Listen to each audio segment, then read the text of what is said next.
Mari kita berdoa sekali lagi.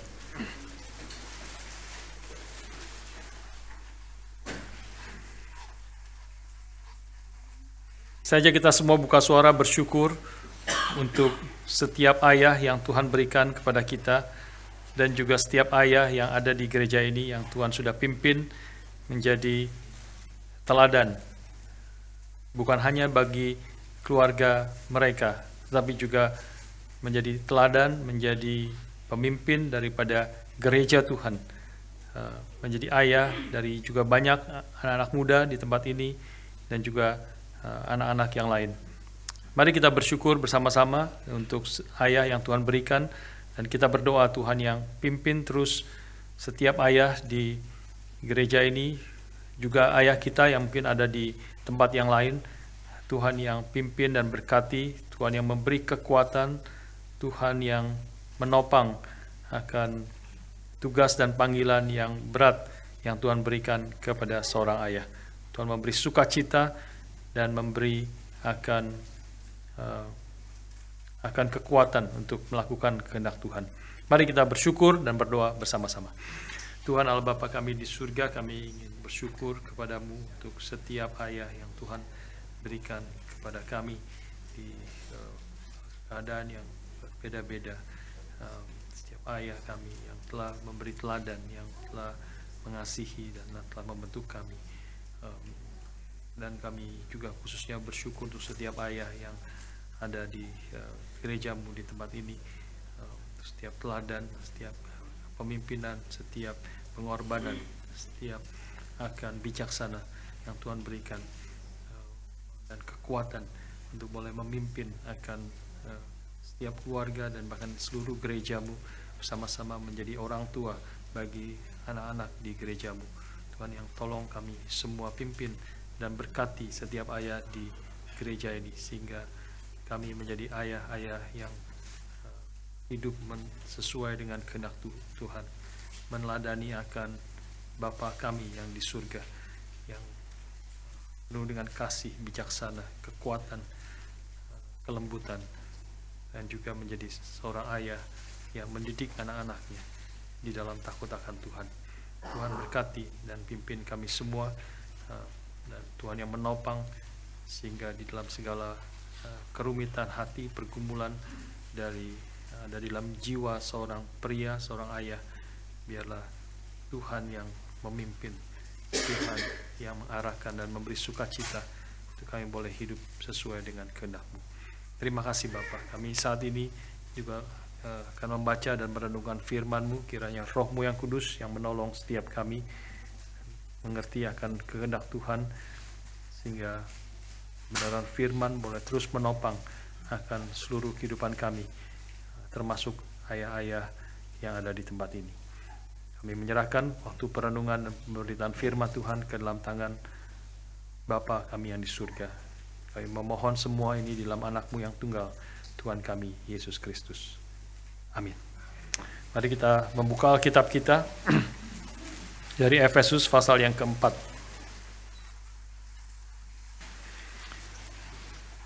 Kita melanjutkan eksposisi kita dari Efesus pasal yang keempat,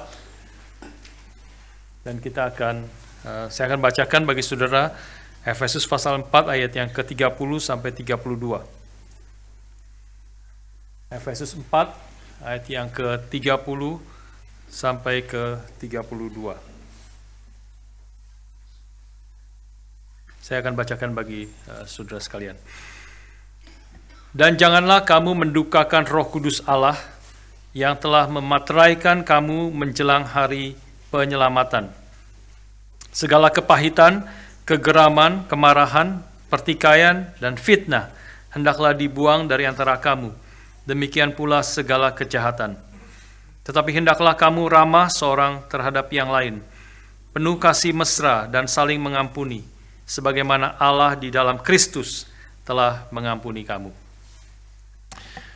Saudara sekalian, pada hari ini bagian yang kita baca adalah merupakan konklusi atau summary dari contoh-contoh praktis yang kita mulai bahas di dalam pasal yang keempat, dan tetapi khususnya bagian yang tadi adalah kesimpulan dari mulai ayat 22 yang berbicara tentang kita dipanggil untuk menanggalkan manusia lama dan kemudian mengenakan manusia baru. Dan setelah itu ada berbagai contoh bagaimana apa yang harus kita tanggalkan bagian manusia lama itu dan apa yang harus kita kenakan dan pakai sebagai bagian daripada manusia baru yang telah Tuhan berikan, telah Tuhan ciptakan di dalam Kristus menurut kekudusan dan kebenaran atau kekudusan dan juga kebenaran yang sesungguhnya. Nah, saudara sekalian, hal yang pertama hari ini kita melihat juga apa yang menjadi konklusinya khususnya di dalam ayat 31 dan 32. Segala kepahitan, kegeraman, kemarahan, pertikaian, fitnah hendaklah dibuang. Take off, put off. Ya, tanggalkan itu. Segala kemarahan, kepahitan dan kegeraman dan sebagainya. Dan ayat yang ke-31, 32 bicara tentang put on. Kenakanlah ramah seorang terhadap yang lain. Penuh kasih mesra, saling mengampuni. Itu adalah apa yang kita boleh kenakan. Nah, sampai saudara sekalian sebelum masuk ke dalam hal lebih detail tentang 31 dan 32, kita melihat ada satu ayat yang menarik di dalam ayat yang ke-30 yang tadi kita baca. Paulus mengatakan situ, dan janganlah kamu mendukakan Roh Kudus Allah yang telah memeteraikan kamu menjelang hari penyelamatan. Nah, kita kalau pikir secara singkat jangan mendukakan Roh Kudus Allah, kita sering kita seperti mengerti, tetapi kalau kita memikirkan lebih lanjut sebenarnya ini sesuatu yang tidak mudah kita mengerti. Apa artinya mendukakan Roh Kudus Allah? Ya, mendukakan, to grieve, do not grieve the Holy Spirit of God. Kalau kita menduka, kita berduka, manusia berduka. Kenapa kita berduka? Kita berduka karena kehilangan sesuatu biasanya. Ya, kita berduka karena terjadi sesuatu yang kita tidak inginkan. Ya, kita berduka karena kita kehilangan orang yang kita kasihi, terutama orang yang kita kasihi meninggal atau pergi, maka kita berduka karena hal itu. Tapi kalau itu dikaitkan dengan Allah, tentang Roh Kudus Allah, bukankah Allah itu adalah Allah yang berdaulat atas segala sesuatu? Bukankah dia berkuasa atas segala sesuatu? Bukankah Roma 11 ayat 36 mengatakan segala sesuatu adalah dari dia, oleh dia, kepada dia, bagi dialah kemuliaan untuk selama-lamanya. Jadi dia adalah Allah yang bekerja, berdaulat, berkuasa atas segala sesuatu. Bagaimana sesuatu itu bisa membuat dia berduka kalau dia berkuasa dan berdaulat atas segala sesuatu? Nah, itu menjadi kesulitan sebenarnya. Ya, kita pikirkan mengenai Allah itu. Dan itu ada kalau kita memikir ada dalam satu teologi yang salah satu aspek tentang doktrin Allah berbicara tentang apa yang disebut sebagai impassibility of God. Impassibility of God itu salah satu aspek atau atribut daripada Allah.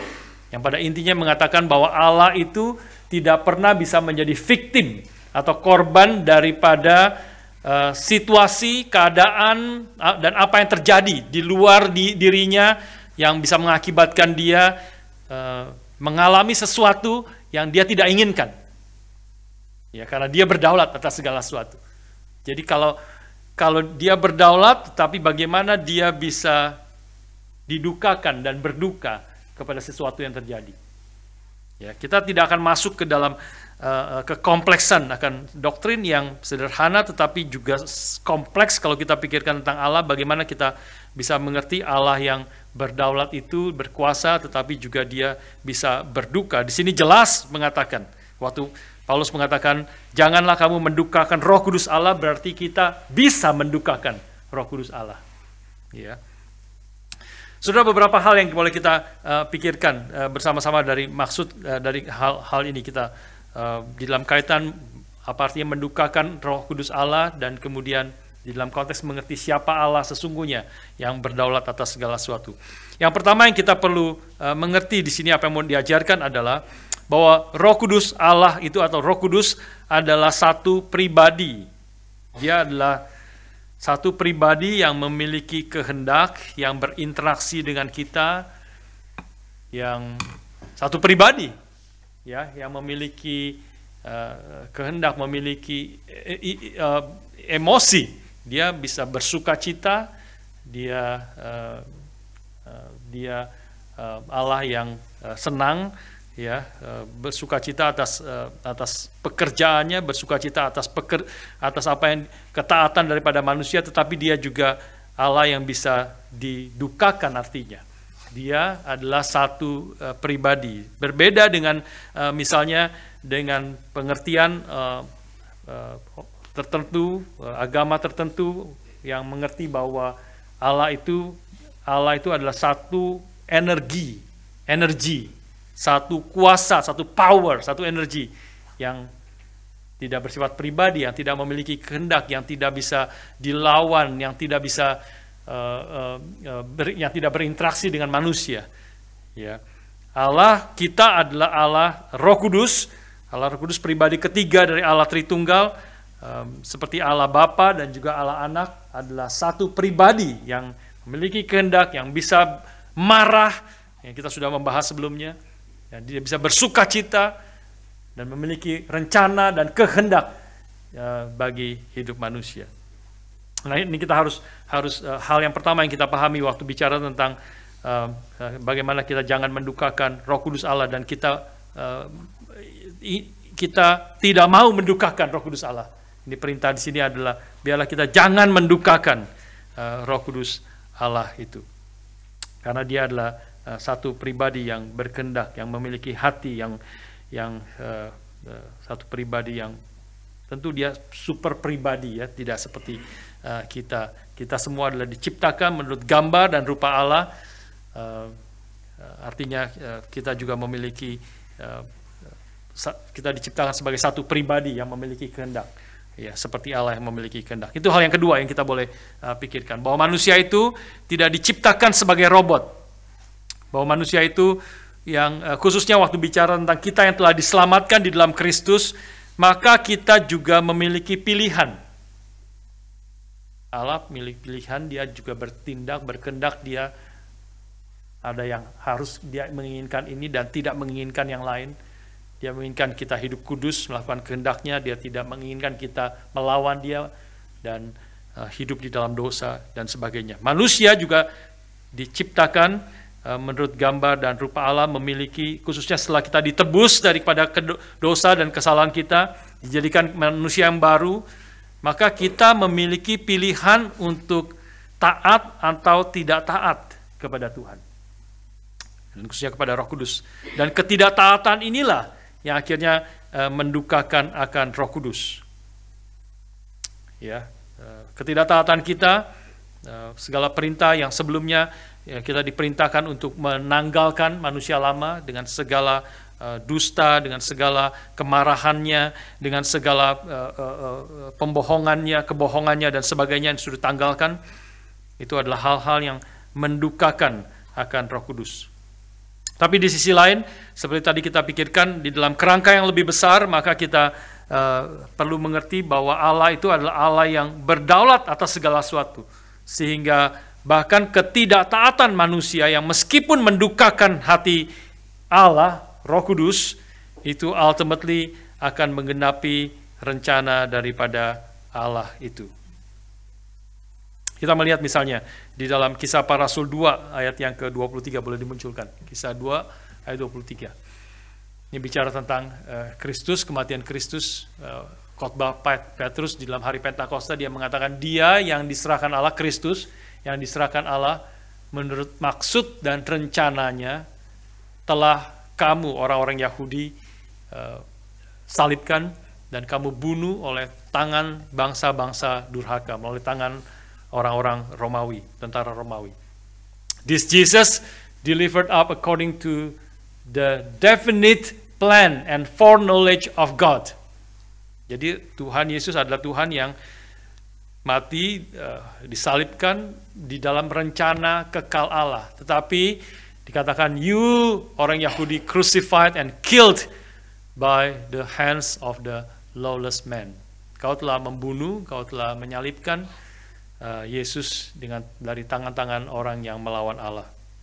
Jadi ini adalah mau mengatakan manusia ini adalah tindakan yang mendukakan Allah, Roh Kudus, manusia yang melawan Allah, manusia yang melakukan dosa, manusia yang penuh dengan kemarahan dan kebencian yang akhirnya dan penuh iri hati, akhirnya menyalibkan Tuhan Yesus Itu adalah satu tindakan yang mendukakan Allah Roh Kudus, satu tindakan yang berdosa. Tetapi Alkitab dengan tegas juga menyatakan bahwa ketika manusia melawan Tuhan, yang mendukakan hati Roh Kudus di dalam kacamata yang lebih besar daripada Tuhan, yang di dalam kacamata kedaulatannya, maka sebenarnya mereka hanya menggenapi apa yang Tuhan sudah rencanakan sebelumnya.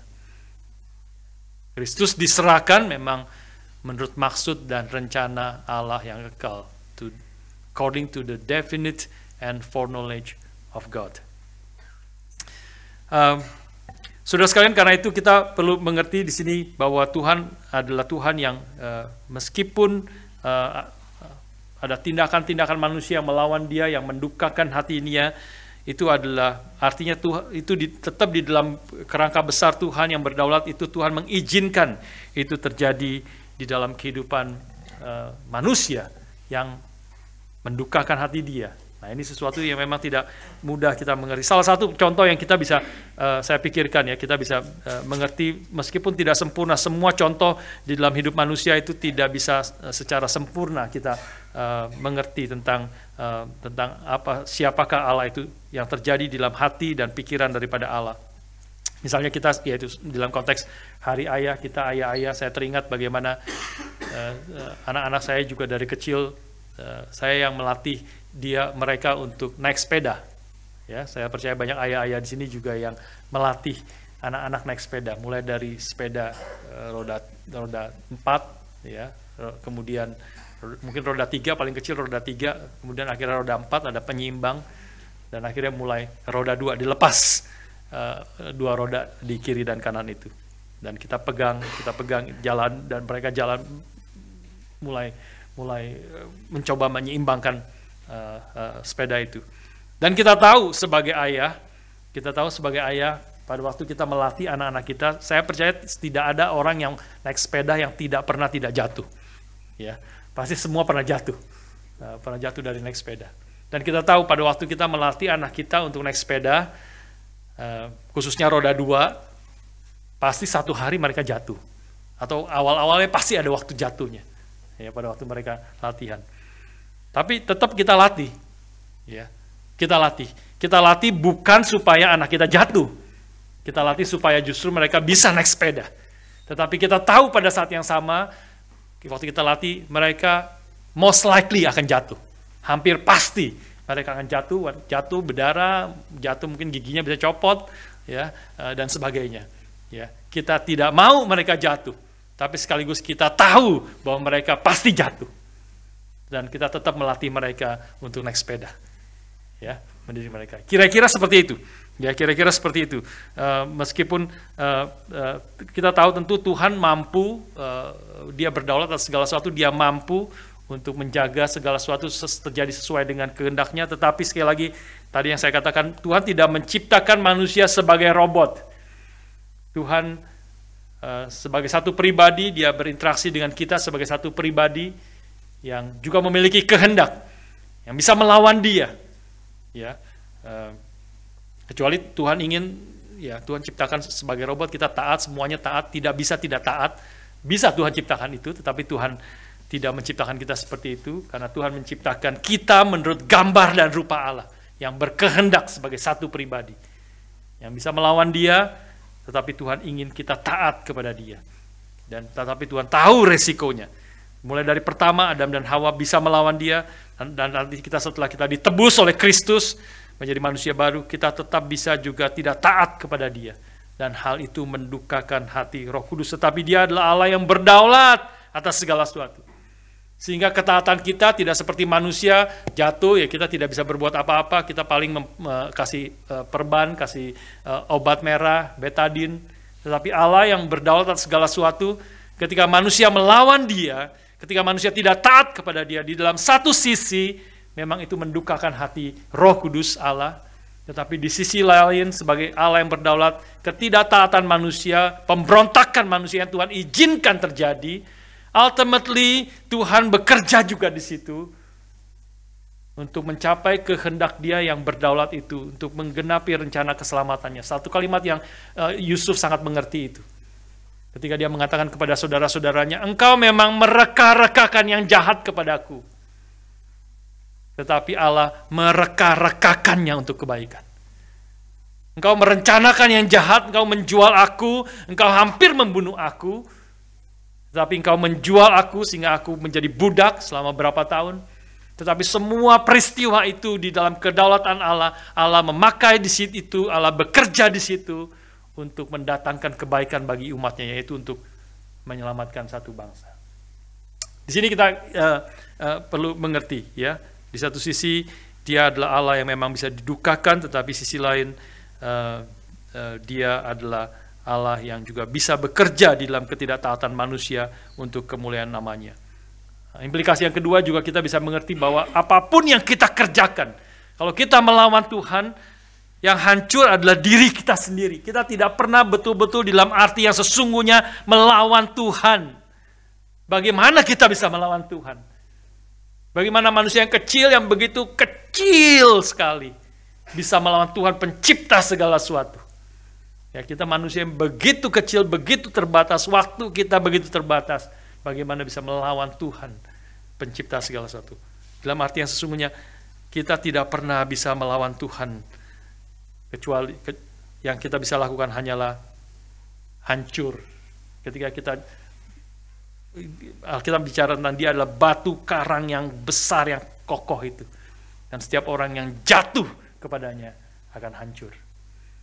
Itulah yang kita boleh mengerti di dalam konteks mendukakan hati Roh Kudus. Tetapi sungguh Tuhan menginginkan kita untuk taat kepada Dia, untuk tidak melawan Dia, karena Dia memiliki kehendak. Dia adalah Tuhan yang penuh kasih, penuh keadilan, penuh kebenaran. Dia ingin kita hidup di dalam keadilan dan kebenaran. Dan kalau kita melawan Dia, hidup di dalam ketidakbenaran, hidup di dalam dosa, itu adalah hal-hal yang mendukakan hati Allah itu sendiri, hati Allah Roh Kudus. Nah, hal yang ketiga yang kita boleh lihat di sini, sudah sekalian boleh kita pikirkan adalah ayat yang 30b, khususnya bicara Allah Roh Kudus secara khusus. Paulus mengatakan, janganlah kamu mendukakan Roh Kudus Allah yang telah memeteraikan kamu menjelang hari penyelamatan. Ini salah satu aspek yang ditekankan oleh Paulus di sini, bicara tentang Allah Roh Kudus yang telah memeteraikan kita menjelang hari penyelamatan. Nah, inilah penekanan di sini adalah karena hal-hal yang kita lakukan di ayat-ayat sebelumnya, bicara tentang kemarahan manusia, bicara tentang dusta, bicara tentang mencuri, perkataan yang kotor, dan sebagainya. Itu adalah hal-hal yang bertentangan dengan rencana Tuhan, khususnya pekerjaan Roh Kudus yang telah memeteraikan kita menjelang hari penyelamatan. Nah, kita bisa melihat ini di dalam Efesus 1 ayat 13-14, mungkin boleh dimunculkan. Salah satu pekerjaan Roh Kudus yang paralel daripada ayat yang tadi kita baca. Di dalam Dia, mari kita baca bersama-sama akan dua ayat ini. Di dalam Dia kamu juga, karena kamu telah mendengar firman kebenaran, yaitu Injil keselamatanmu. Di dalam Dia kamu juga, ketika kamu percaya, dimeteraikan dengan Roh Kudus yang dijanjikannya itu. Dan Roh Kudus itu adalah jaminan bagian kita sampai kita memperoleh seluruhnya, yaitu penebusan yang menjadikan kita milik Allah untuk memuji kemuliaannya. Ya, ini apa yang ditekankan di dalam ayat 30b, ya. Ini ditekankan Roh Kudus yang telah diberikan kepada kita adalah meterai yang dijanjikan itu, yang menjadi jaminan bagi kita sampai kita memperoleh seluruhnya, yaitu penebusan yang menjadikan kita milik Allah. He is our guarantee of our inheritance until we acquire the possession of it. Ya, the promise. Inilah Roh Kudus yang telah diberikan kepada kita. Dan juga yang kedua, kita boleh melihat ayat yang kedua di dalam 2 Tesalonika 2 ayat 3. 2 Tesalonika 2 ayat yang ke-13. 2 Tesalonika 2 ayat 13, mari kita baca sekali lagi bersama-sama.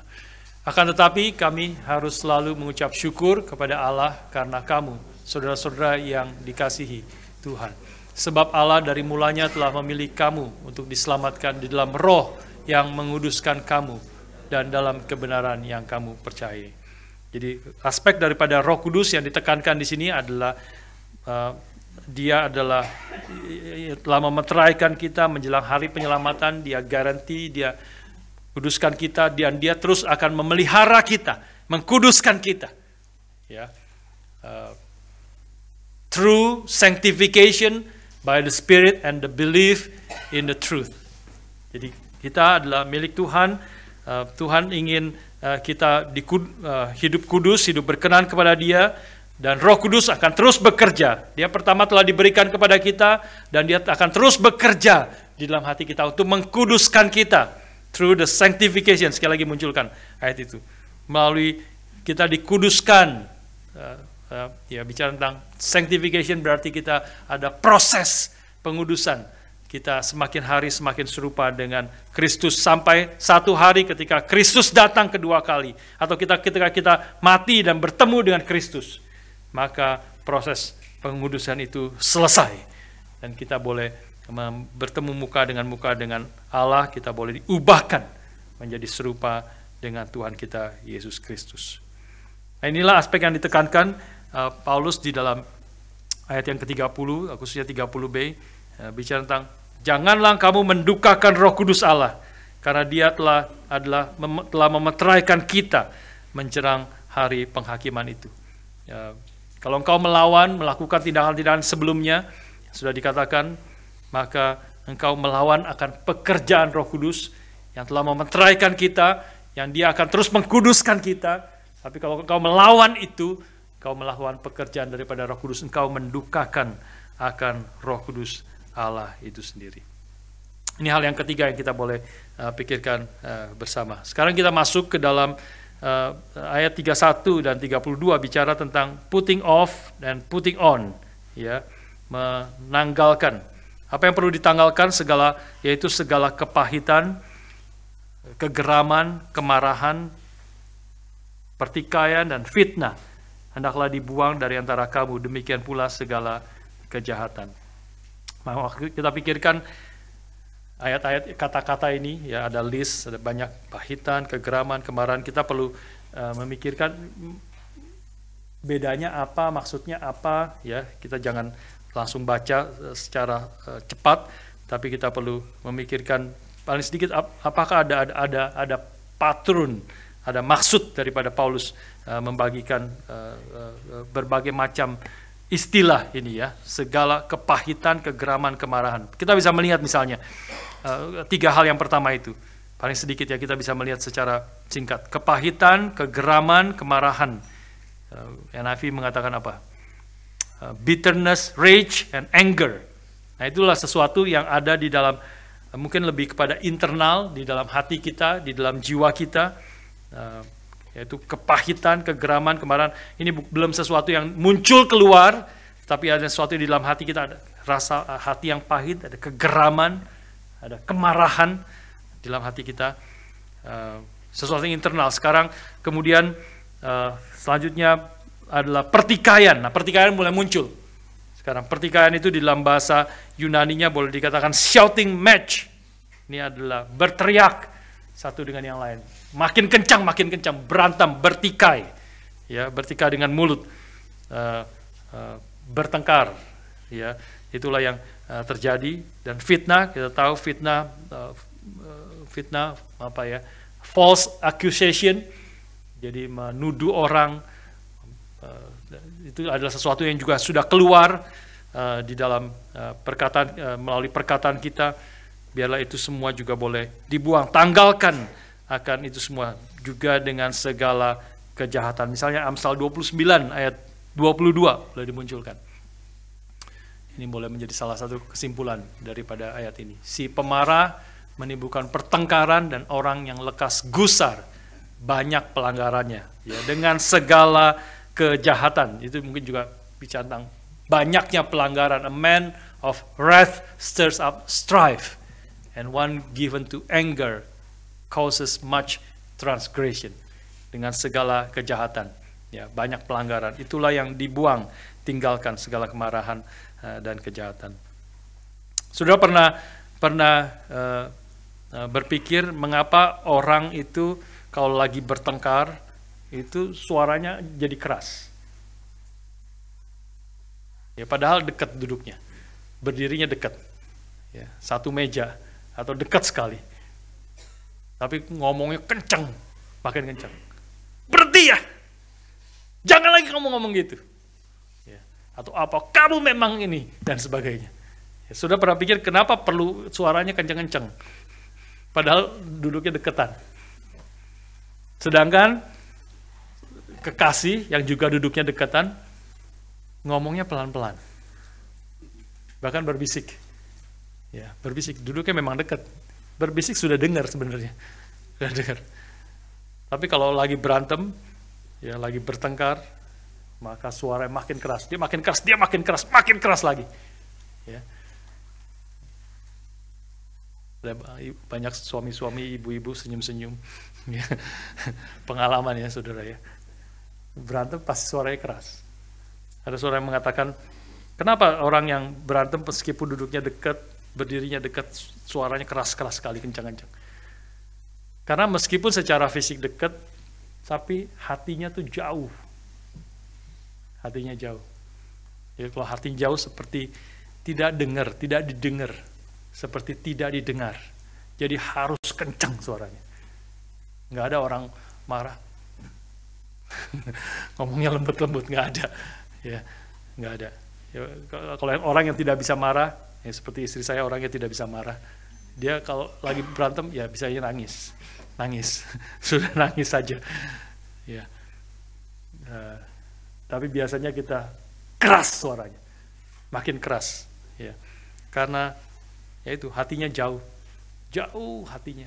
Meskipun orangnya secara fisik dekat, maka kita berteriak dengan keras. Paulus mengatakan, buanglah itu semua. Segala kepahitan, kegeraman, kemarahan, pertikaian, fitnah, hendaklah dibuang. Take off, put off dari antara kamu. Demikian juga segala kejahatan. Ayat 32 terakhir. Kita fokuskan di sini. Sedikit kita akan pikirkan bersama. Tetapi secara positif di sini, hendaklah kamu ramah seorang terhadap yang lain, penuh kasih mesra dan saling mengampuni. Ramah mungkin kita agak jelas ya, ramah apa ya? Be kind ya, Inggrisnya be kind. Penuh kasih mesra itu gimana ya maksudnya kasih mesra? Kadang-kadang bingung. Indonesia ini istilah-istilah sudah perlu baca paling sedikit Inggrisnya, beberapa versi, bahasa Mandarin, bahasa apa, mulai mengerti. Hendaklah kamu penuh kasih mesra. Kita saling mesra-mesraan satu dengan yang lain. Jadi salah ya, kayaknya jadi salah. Ini terjemahan yang kurang tepat. Mesra itu kayaknya apa ya? Ya romantik gitu kan? Romantik kan lebih mesra, lebih ke kasih, saling mesra-mesraan. Ya, penuh kasih mesra. Mungkin itu terjemahan yang kurang tepat ya di dalam bahasa Inggrisnya, ESV khususnya saya rasa lebih tepat mengatakan tender-hearted. Hendaklah kamu ramah seorang terhadap yang lain. Tender-hearted berarti lembut hati. Nah itu tender-hearted, hatinya lembut. Nah ini saya rasa ini menjadi fokusnya tender-hearted. Kalau kita makan beef, the beef is so tender, berarti lembut, ya, lembut empuk, gitu ya, enak, so tender. Nah itu yang Tuhan inginkan, hati kita yang lembut hati. Ini dikontraskan dengan pasal 4 ayat 17-18, mungkin boleh dimunculkan. Ada pasal 4, 17-18, khususnya bahasa Inggris itu lebih jelas ya. Now this I say and testify in the Lord that you must no longer walk as the Gentiles do. Ini sekali lagi prinsip yang besar ya. Jangan lagi hidup sesuai dengan orang yang tidak mengenal Allah. Take off ya, in the futility of their minds. They are darkened, dan digambarkan sih. They are darkened in their understanding, alienated from the life of God because of the ignorance that is in them due to their hardness of heart. Nah, ini akarnya. Ya, akar segala pikiran yang jahat, pikiran yang sia-sia, pengertian yang gelap, ya, tidak taat kepada Tuhan. Akarnya adalah, kita sudah membahas sebelumnya, ini adalah due to the hardness of their heart, karena kedegilan atau kekerasan hati mereka. Take off, Tuhan sudah memberi operasi, Tuhan sudah melakukan operasi jantung kepada kita. Ya, bicara tentang secara fisikal itu jantung, hati, heart adalah jantung. Ambil, Tuhan sudah memberikan jantung yang baru atau hati yang baru, hati yang lembut, hati yang taat kepada Tuhan, hati yang mau melakukan akan kehendak Tuhan. Nah, pertanyaannya adalah, sekali lagi, kalau kita memiliki hati yang keras, siapa yang bisa ubah hati yang keras itu? Siapa yang bisa ubah hati yang keras? Kalau hatinya sudah keras, hatinya sudah membatu, siapakah yang bisa menyelamatkannya? Siapa yang bisa mengubah hati itu? Beberapa hari kemarin saya sempat ulang lagi sedikit review. Saya sempat nonton film yang lagi booming, meledak di Netflix, yang tidak pernah, yang paling populer sepanjang sejarah Netflix. Tadi saya tanya Billy, nggak tahu dia. Ya. Orang-orang tua mungkin tidak tahu, tapi kalau tanya anak-anak tadi, semua anak-anak itu, semua mereka tahu jawabannya. Anak-anak muda mungkin tahu. Ya. Yaitu K-pop Demon Hunter. K-pop Demon Hunter. Saya juga hampir nggak pernah nonton film-film gitu, ya. Apa ini? Namanya K-pop Demon Hunter, apa sih?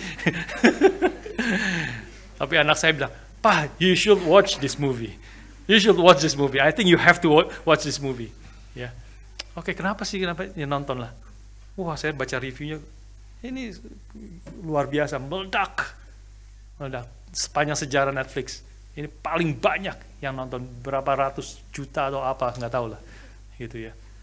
Jadi, saudara, saya rasa muka-muka banyak yang nggak ngerti, ya, baik yang belum nonton. Ya, tidak apa-apa, tetapi saya sebenarnya kalau anak-anak kita nonton, saya dengar beberapa anak gitu yang tadi nyanyi mungkin udah nonton 7 kali, 8 kali, saudara. Ulang 7, 8 kali, ada 10 kali nonton. Karena sangat menarik memang. Sangat menarik, lagunya sangat bagus. Ya, lagunya sangat musical, ini musical. Ya. Jadi saya sebenarnya sarankan bagi kita orang tua, sudah nonton lah. Kalau anak-anak kita sudah nonton dan menjadi booming, orang-orang bicarakan, kita harus nonton. Kita harus tahu. Ya, kita harus tahu. K-pop. K-pop. Ya. K-pop Demon Hunter. Sudah nanti boleh nonton ya. Saya cuma kasih sedikit contoh saja. Ada hal-hal ya, saya rasa dan menarik. Filmnya menarik sebenarnya. Ya, lagunya menarik.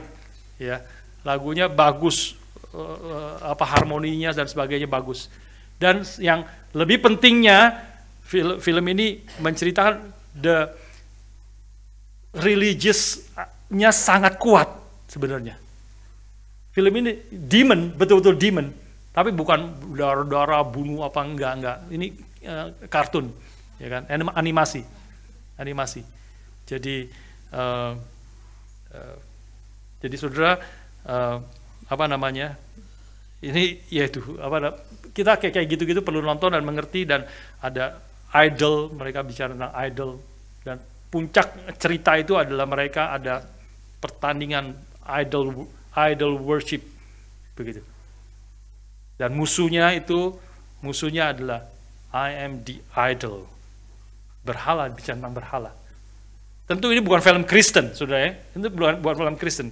Tapi banyak nilai-nilai yang kita bisa kemudian diskusi dengan anak-anak kita. Belajar hal-hal yang kemudian saya percaya saudara sudah cukup mengerti ya, atau saudara jadi mulai pikir ya mulai belajar lagi tentang kebenaran firman Tuhan. Tapi banyak di antara saudara saya percaya sudah mengerti, sudah diperlengkapi dengan kebenaran firman. Jadi dengan kebenaran firman kita melihat segala sesuatu di dalam dunia ini, termasuk film seperti ini. Ya. Um, salah satunya, ya, salah satunya yang berkaitan dengan khotbah hari ini adalah itu tadi ya, salah satu tokohnya itu Jinu, ya, Jinu yang dia dikuasain oleh Guima, oleh Guima. Guima itu adalah seperti kepala setannya, ya, pemimpinnya, Lucifernya, gitu ya, kepala setannya. Dia menguasai si Jinu ini. Sudah dibawa kuasanya karena Jinu melakukan banyak satu kesalahan yang besar. Nah, ini salah satu tema besarnya juga. Hampir semua tokohnya di situ, termasuk Rumi dan sebagainya. Mereka guilty, mereka bersalah, mereka banyak problem, banyak kesedihan, banyak kesusahan, banyak yang ditutupi dan sebagainya, sehingga mereka, ini salah satu yang kita bisa melihat juga ya, sebelum masuk ke poin yang saya mau katakan. Dalam problem mereka, kesulitan mereka, kekosongan jiwa, ingin dihargai, ingin diterima, dan sebagainya. Itu semua banyak tema-tema yang adalah sangat relevan dengan hidup kita sekarang sebenarnya. Tetapi jawabannya sebenarnya sangat, nah sudah bisa kasih jawaban di situ.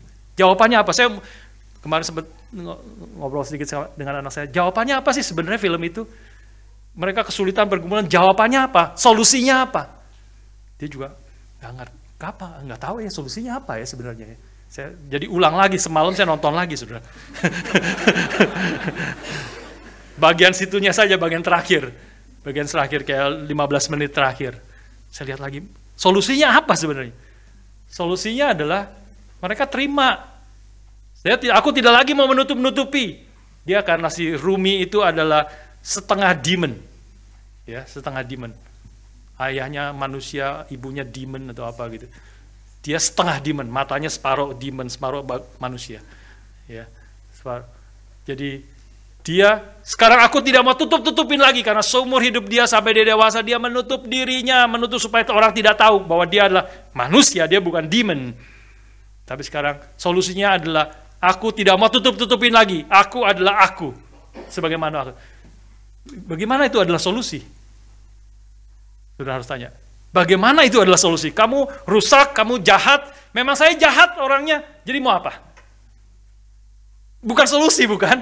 Memang aku suka marah. Kita bicara tentang marah. Nah, aku memang suka berbohong. Kemarin yang lalu kita bicara tentang kleptomania. Aku memang kleptomania. Ya sudah, aku lakukan saja kleptomania. Aku memang orang yang suka marah. Ya aku marah. Itulah aku. Kamu harus terima, aku memang orang suka marah. Bagaimana itu solusi? Bukan solusi, tidak bisa itu solusi. Mereka solusinya tentu dibikin di top, diramu, ya, diramu dengan karena aku adalah aku terima semua, terima saja semua dirimu, kerusakanmu, kejelekanmu, terima, memang kamu ya begitu. Di satu sisi lebih bagus daripada ditutup-tutupi. Ya, itu jalan pertama. Alkitab juga bicara tentang sadarlah engkau adalah orang yang berdosa. Tanpa engkau sadar, tanpa engkau mengerti kita adalah orang berdosa, tidak ada jalan keluar. Memang itu jalan pertama, tetapi tidak cukup di situ, tidak ada jawaban di situ. Kau sadar, kau terima, kau orang berdosa, kau orang yang suka pemarah, kau orang suka pembohong, engkau adalah seorang berzina. Memang aku orang yang suka berzina. Bagaimana itu solusi? Itu bukan solusi, itu memang langkah pertama, mengakui daripada menutup-nutupi pura-pura aku suci. Aku orang yang baik, padahal di belakangnya rusak.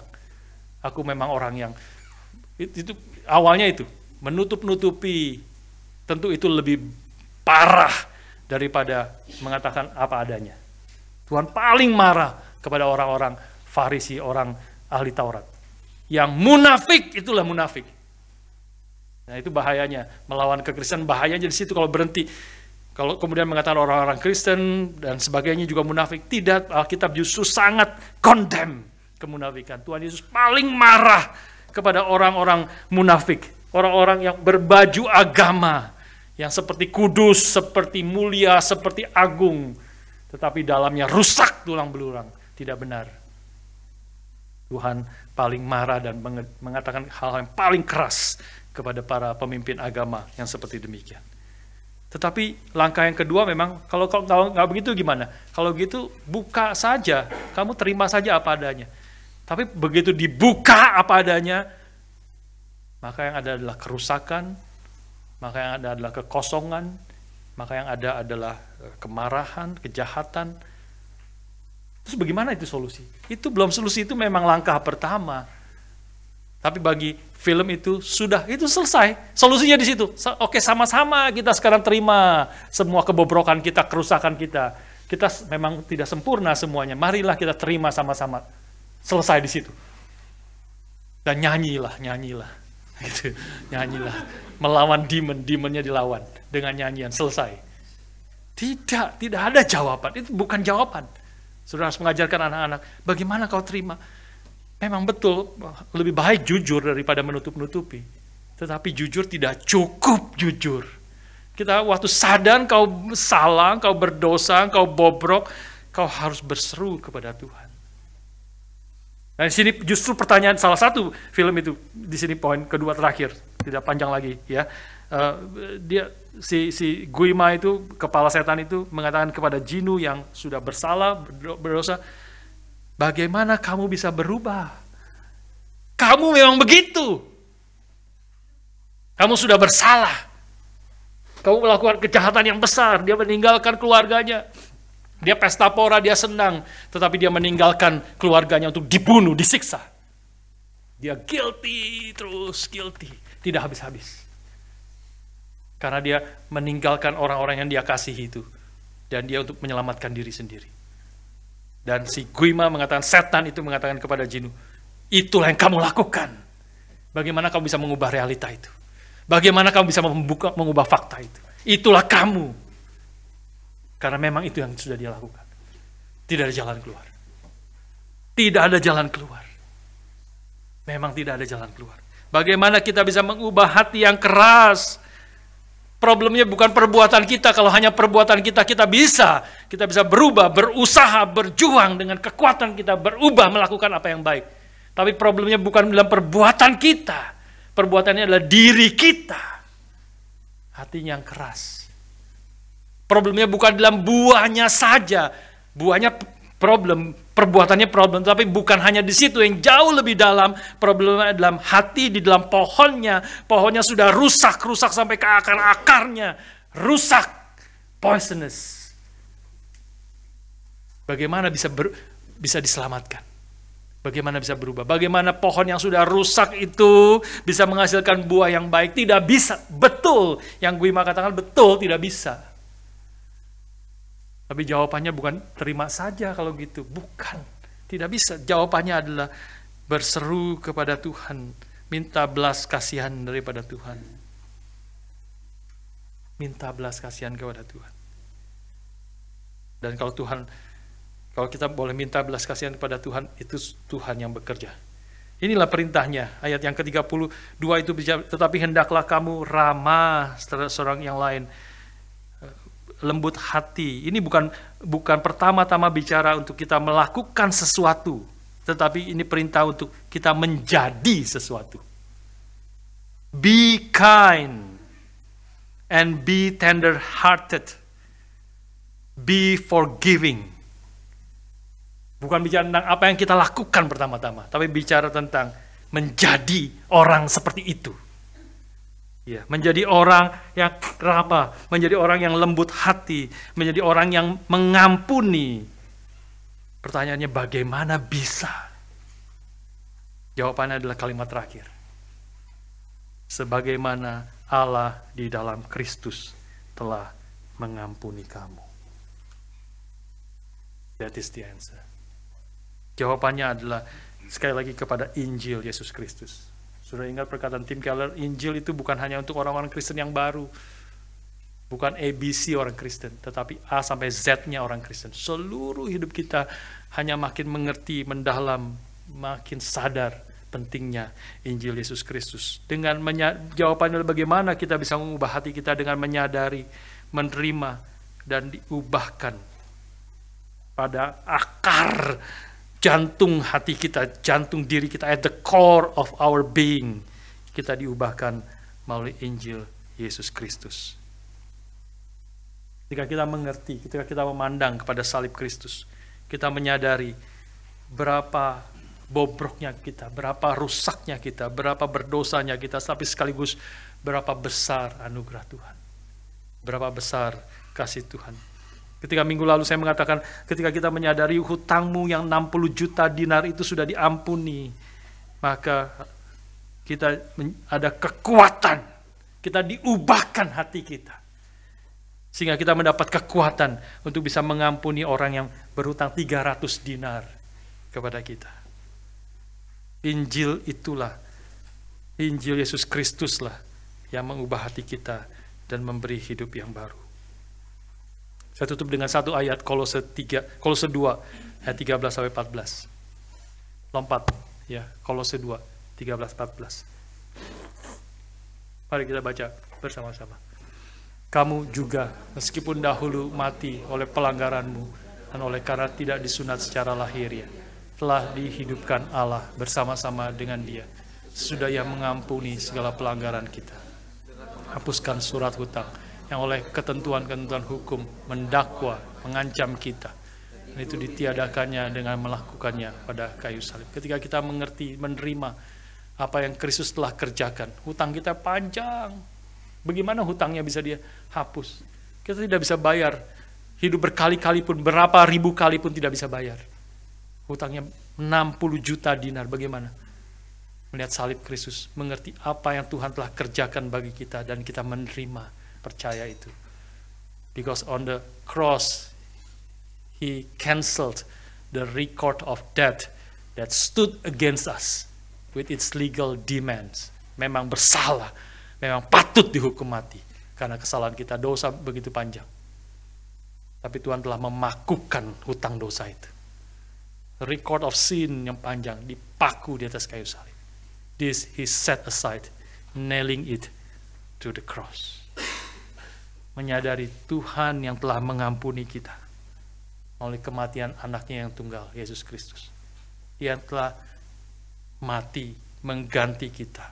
Waktu Dia mati, seluruh hutang kita dihapus. Kita percaya, kita beriman, kita berkata, have mercy on me, O Lord. Berbelas kasihanlah kepadaku, karena aku orang berdosa. Kita datang beriman, bergantung kepada Tuhan. Disitulah hati kita diubah, dan kita menjadi orang yang Tuhan inginkan. Menjadi orang yang ramah, penuh hati yang lembut, dan saling mengampuni, karena kita telah menerima pengampunan Allah di dalam Kristus. Mari kita berdoa.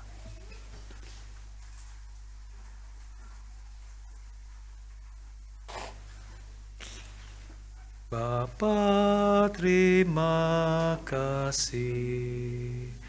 Bapa, terima kasih.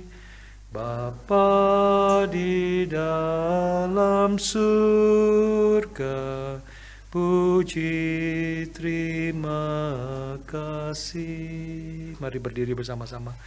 Bapa, terima kasih.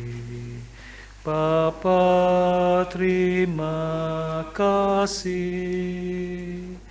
Bapa di dalam surga, puji terima kasih.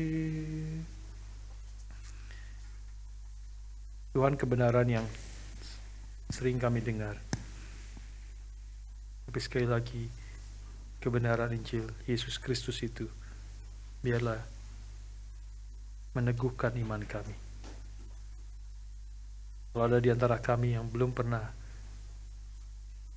sungguh-sungguh menyadari pengampunan di dalam Kristus dan menerima pengampunan itu, Tuhan yang bekerja dalam hati mereka, sehingga hari ini Tuhan yang boleh menyelamatkan mereka.